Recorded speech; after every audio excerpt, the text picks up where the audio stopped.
झेंडे किचन मध्ये आपले स्वागत आहे। आज आपण उलटा वडापाव बनवणार आहे। त्यासाठी लागणारे साहित्य: बटाटे मी शिजवून घेतले आहे, त्यात थोडीशी कोथिंबीर टाकली, आपण ते चुरून घ्यायचे आहे। लादी पाव घेतले आहे, आपण हिरव्या मिरचीचा ठेचा करून घेतलाय, त्यात लसूण, अद्रक आणि हिरव्या मिरचींचं वाटण करून घेतले आहे। उलट्या वड्याचं बेटर बनवून मी घेतलं आहे। बेसन चाळून घेतले चांगले, मीठ, हळद, ओवा, जिरं, कोथिंबीर आणि खायचा सोडा टाकून मी असं व्यवस्थित बेटर बनवून घेतलंय पातळ। आता आपण हे बटाटा व्यवस्थित असा चुरून घ्यायचा आहे।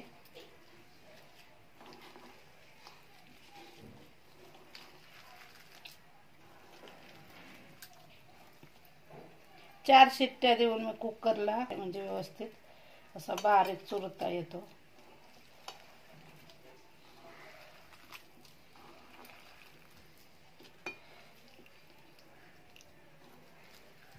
व्यवस्थित चुरून घेतले आपण त्यात हळद, मीठ, हिरव्या मिरचीचा ठेचा टाकून व्यवस्थित मिक्स करून घ्यायचे आहे। आपण हिरव्या मिरचीचा ठेचा यात घालून घ्यायचा व्यवस्थित।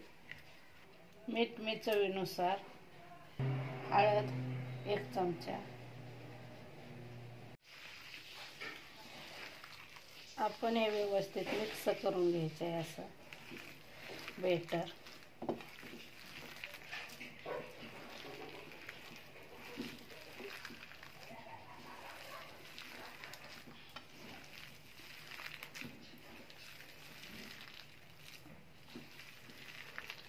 अशा प्रकारे आपलं बेटर तयार झाले आहे। ते आपण उलट्या वडापावचं सारण आपण बनवून घेतले बटाट्याचं। आता आपण ते कसे करायचे ते बघा। आपण हे लादी पाव घेतले आहे, ते व्यवस्थित असे कापून घ्यायचे।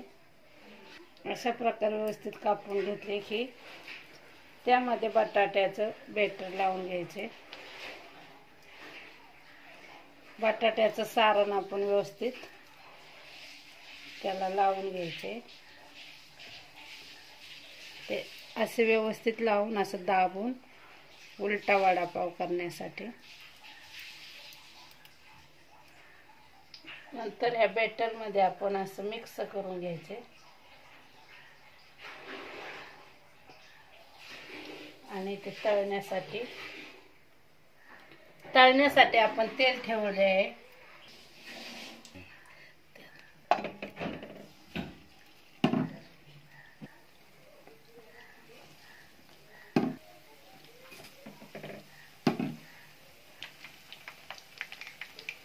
अशा प्रकारे व्यवस्थित तळून घ्यायचे आहे उलटे वडापाव। किती छान!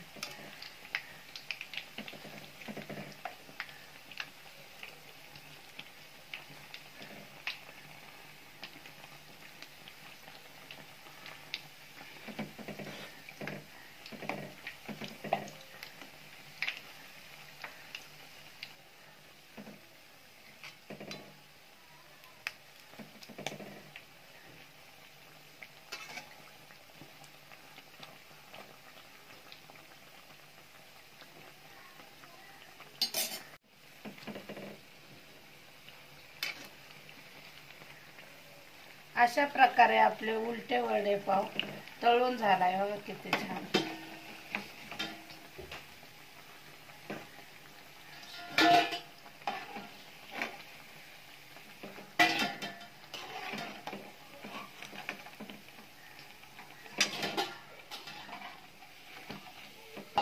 आपण त्याच्या संग खाण्यासाठी हिरवी मिरची तळून घेऊ।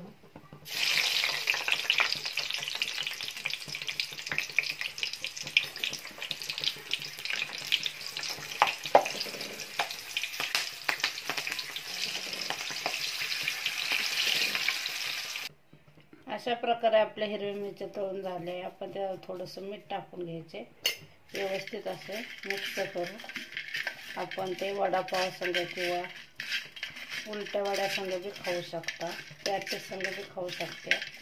अशा प्रकारे आपला उलटा वडापाव तयार झाला आहे। ते तुम्ही टमाटा सॉस किंवा शेजवान चटणी संग बी खाऊ शकता। अशा प्रकारे किती छान तयार झाला आहे.